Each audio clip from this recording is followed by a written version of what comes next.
ቻይና ምስጢራዊ የኒውክሌር ጦር መሳሪያ ሙከራ ማድረጓ ሲነገር የታይዋን ደሴት በበኩሏ ከቻይና የወረራ ግፊቱ በርትቶብኛል ስትል ዓመታዊውን ግዙፍ የጦር ልምምድ መጀመሯ ታውቋል።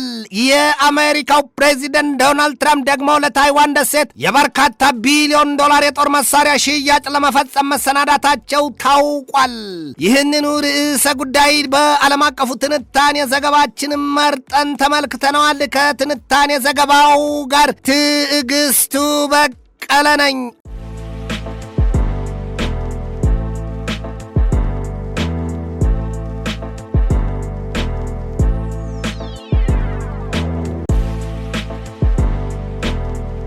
አገባሽ ያለሁ ያለ ሁሉ ላይ አገባሽ ከባልሽ ወዳት ተባባሽ ይሉትን ሆናለች ይሏታል። ወዲህም ከህዝብ ብዛቷም ይሁን ካለችበት መልክዓ ምድራዊ አቀማመጥ ቢሉ ጉንጭት ብሎ ሊውጣት ያሰፈሰፈ ከሚመስለው የባህሩ ውሃ አንጻር ስትታይም ካፍ የወደቀ ጥሬና የምትመስለው ይሏታል። ሚጢጥየዋን የታይዋንን ደሴት የቻይናው የመከላከያ ሚኒስትር ዶንግ ጁን በሰጡት ማብራሪያ የቻይና ህዝቦች ጦር ኃይል ለቻይና ሉዓላዊነት አንድነትና ብሔራዊ ክብር የቆመ ቅዱስ ዓላማውንም ለማሳካት ለሀገር ብልጽግና በታታሪነት የሚሰራ ኃይል መሆኑን በዚያ በጦር ኃይሉ የ99ኛ ዓመት የምስረታ በዓል ዝግጅት ላይ ገልጠዋል። የቻይናው የመከላከያ ሚኒስትር ዶንግ ጁን አሉ በዚህ ዓመት ደግሞ ቻይና የጦር ኃይሉ የተመሰረተበትን 105ኛ ዓመትና የቀዩን ጦር የ9ኛ ዓመት የድል ቀን ታከብራለችም ነው ያሉት። የቻይናው የመከላከያ ሚኒስትር አክለውም በቀጠናውና የዓለም አቀፉን ሰላምና መረጋጋት በንቀት የሚመለከቱትን ሁሉንም ኃይሎች በከፍተኛ ቁርጠኛነት መስመር ለማስያዝ የቻይና ህዝቦች ጦር ኃይል ተዘጋጅቷል ሲሉም አብራርተዋል። በእግረኛ ቢሉ በአየርና በባህር ኃይሏ ግዙፍና ጠንካራ ወዲያም በጦር መሳሪያዎቿም ረገድ ግዙፍና ጠንካራ ሀያል ሀገር የሆነችዋ ቻይና ምስጢራዊ የኒውክሌር ጦር መሳሪያ ሙከራ ማድረጓም ተነግሯል። የዚያን የቻይናን ምስጢራዊ የኒውክሌር ጦር መሳሪያ ሙከራ ጭምጭምታ የሰማችው አሜሪካን በበኩሏ ቻይናን መክሰሷን የተሰማው ቻይና ያላትን የኒውክሌር ጦር መሳሪያ ዘመናዊነትና ሀያልነት ካልሞከረች ማረጋገጥ አትችልም። ታዲያ የቻይናን ምስጢራዊ የኒውክሌር ጦር መሳሪያ ሙከራ በተመለከተ የወጣው መረጃ እንደሚያሳየው በዓለም የጦር መሳሪያ ሽቅድምድም ላይ አዲስ ነጥብ የሚጨምር ሆኗል የተባለው የአሜሪካ የክስ ሰነድ እንደሚያሳየው ሩሲያና ቻይና ከአውሮፓውያኑ 2019 ጀምሮ ከምድር ጥልቅ ስፍራ የኒውክሌር ጦር መሳሪያ ሙከራ አድርገዋል ሲል ያሳያል። ቻይና በዚህ እየተገባደደ ባለው የአውሮፓውያኑ 2026 የካቲት ወርም ከምድር ጥልቅ ስፍራ የኒውክሌር ጦር መሳሪያ ሙከራ ማድረጓን በመንግስታቱ ድርጅት ጉባኤ ፊት ማስረጃ ጣቅሳ አሜሪካ ማቅረቧን የተገለጠው ከተፈጥሮም ከሰው ሰራሹም አደጋ የተጋረጠባትና የህልውና ስጋት ያንዣበበባት ዓለም አልያም ምድሪቱ የአጥፊው የኒውክሌር ጦር መሳሪያ ሙከራ ሲደረግባት የቻይና የመጀመሪያው አይደለም።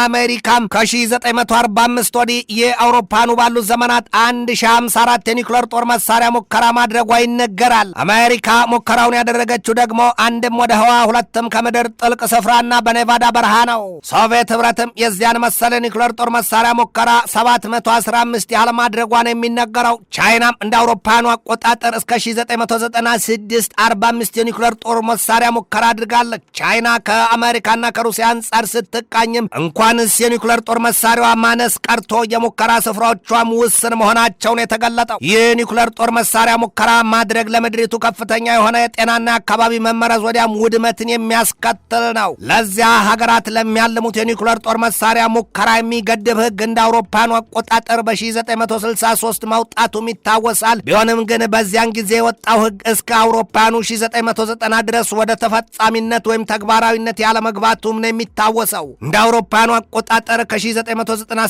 ጀምሮ ፓኪስታን፣ ህንድና ሰሜን ኮሪያ ሁሉም የኒውክሌር ጦር መሳሪያ ሙከራ ማድረጋቸው ይነገራል። አሜሪካና የተባበሩት ሶቪየት ሶሻሊስት ሪፐብሊክ አሊያም ዩናይትድ ስቴትስ ኦፍ አሜሪካ እንደ ዩናይትድ ሶቪየት ሶሻሊስት ሪፐብሊክ እያንዳንዳቸው 300 የኒውክሌር ጦር መሳሪያ ሙከራ አድርገዋል። የዚያን የኒውክሌር ጦር መሳሪያ ሙከራ ዓለም ውጉዝ ከማሪዮስ ስትል የምታወግዘውና የምትጸየፈው ጉዳይ ነው። እንደ አውሮፓኑ አቆጣጠር በነሐሴ 6 እና ነሐሴ 9 አሜሪካ በሁለቱ የጃፓን ከተሞች ሂሮሺማና ናጋሳኪ ላይ ከፈጸመችው ጥፋት በንጽጽር ሲቃኝ ነው። ዛሬ በዚህ ዘመን ልዕለ ኃያላኑ ሀገራት በኒውክሌር ጦር መሳሪያ ሙከራ መሻኮታቸው ለዓለም ሲያስጨንቅ፣ ሌሎቹ ደግሞ ያንን አጥፊ መሳሪያ ለመታጠቅ ሲዝቱና ሲያዘግሙም ይታያል። እንዳብነትም ዛሬ በከፋ ጦርነት ውስጥ ያለችዋ ከዚሁ የኒውክሌር ጦር መሳሪያ መዘዝ ጋር በተያያዘ በእሳት ባህር ዋና ውስጥ ያለችዋ ኢራንም ያንን መርዘኛና መዘዘኛ የኒውክሌር ጦር መሳሪያ እንዳትታጠቅ ለመገደብ መሆኑ ይገለጣል። ቻይና ምስጢራዊ የኒውክሌር ጦር መሳሪያ ሙከራ አድርጋለች እየተባለ በሚነገርበት በዚህ ወቅት የታይዋን ደሴት ደግሞ ዓመታዊና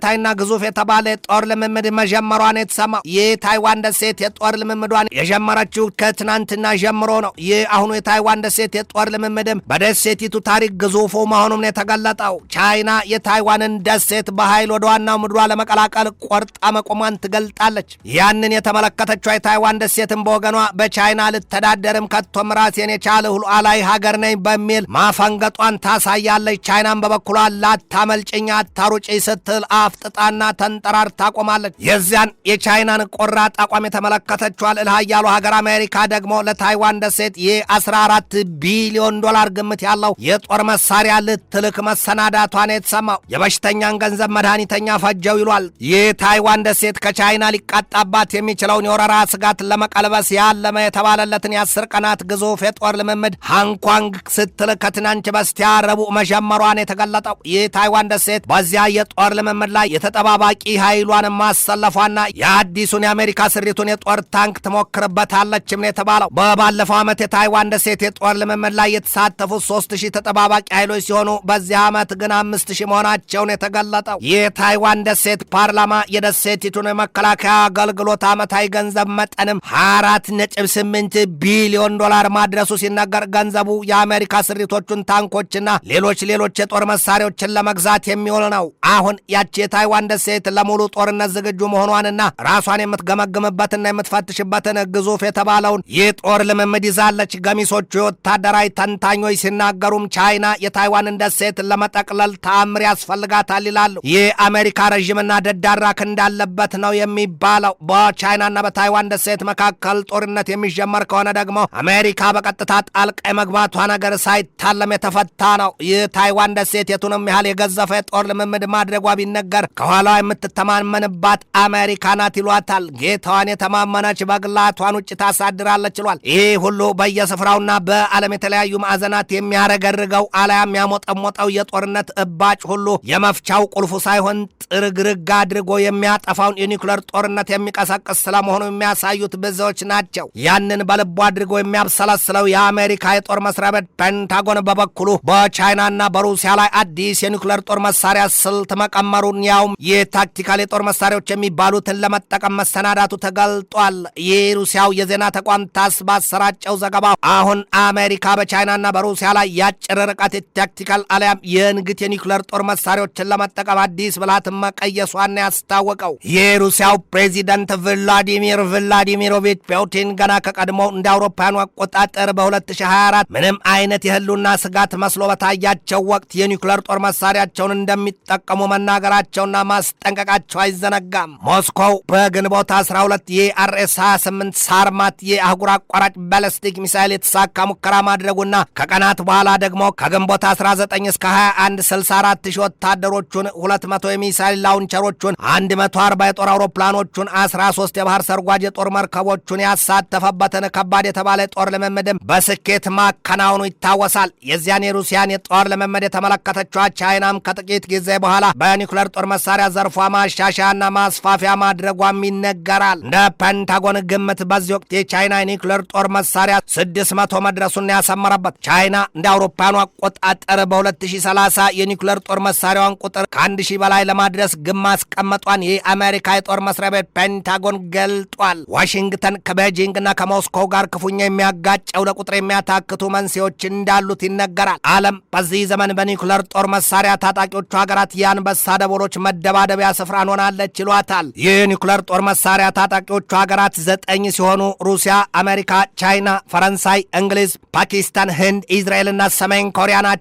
እነዚያ 9ኙም ሀገራት በአንድነት ቢደመሩ የያዙት የኒውክሌር ጦር መሳሪያ ቁጥር ከ12000 እስከ 13000 ይሆናል ነው የሚባለው። ከዚያ ውስጥም ቢሆን ደግሞ ሩሲያና አሜሪካ ያላቸው የኒውክሌር ጦር መሳሪያ ቁጥር ግዙፍ ነው ይባላል። ያውም ሩሲያ ብቻ ከ5420 እስከ 5459 ያላት፣ አሜሪካም 5177 የኒውክሌር ጦር መሳሪያ ያላት ነው የሚባለው። እንዲያው ለቁጥሩና ለማስፈራሪያነቱ ካልሆነ በስተቀር ግን የሰው ልጅ የዚያን መርዘኛና መዘዘኛ የአጥፊ የሚያጠፊ የኒውክሌር ጦር መሳሪያ ጉድ ተረድቶታልና ዳግመኛ ያንን መሳሪያ አንስቶ በሌሎች ላይ ሊጠቀመው አያስብም። እንደ አውሮፓውያኑ አቆጣጠር በነሐሴ 6945 አሜሪካ በሁለቱ የጃፓን ከተሞች ሂሮሺማና ናጋሳኪ ላይ ተጠቅማቸው በዚያ ጠንቀኛ አረር የተነሳም ከ200 ሺህ በላይ ሰዎች በቅጽበት ነፍሳቸው ጠፍቷል። ከተገደሉት ሰዎች ደግሞ 38 ሺህ ሕፃናት ናቸው። ይህ ኒውክሌር ቦምብ የነካው ሁሉም ነገር ትነትና አመድ ነው የሚሆነው ይባልለታል።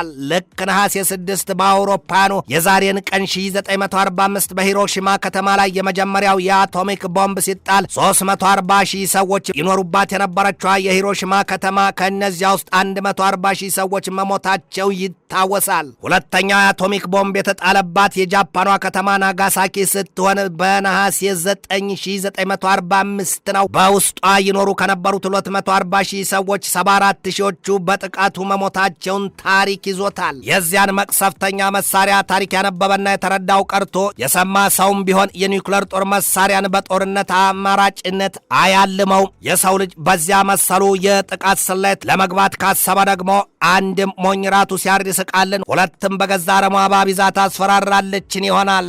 ትንታኔ ዘገባውን ስናዘጋጅ በዋቢነት ግሎባል ኒውስን፣ ኤዥያ ዋንን፣ አኒ ኒውስን፣ ፎክስ ኒውስን፣ ኢንዲፔንደንትን፣ ፍራንስ 24ን፣ ኢንዲያ ቱዴይን፣ ሂንዱስተን ታይምስን፣ ስትራቴጂ ፔጅን፣ ኤንቢሲ ኒውስን፣ ኢንቴል ኒውስን፣ ሚሊተርኒን፣ ዋሽንግተን ኤግዛማይነርና ሜይል ኦንላይንን ተጠቅመናል።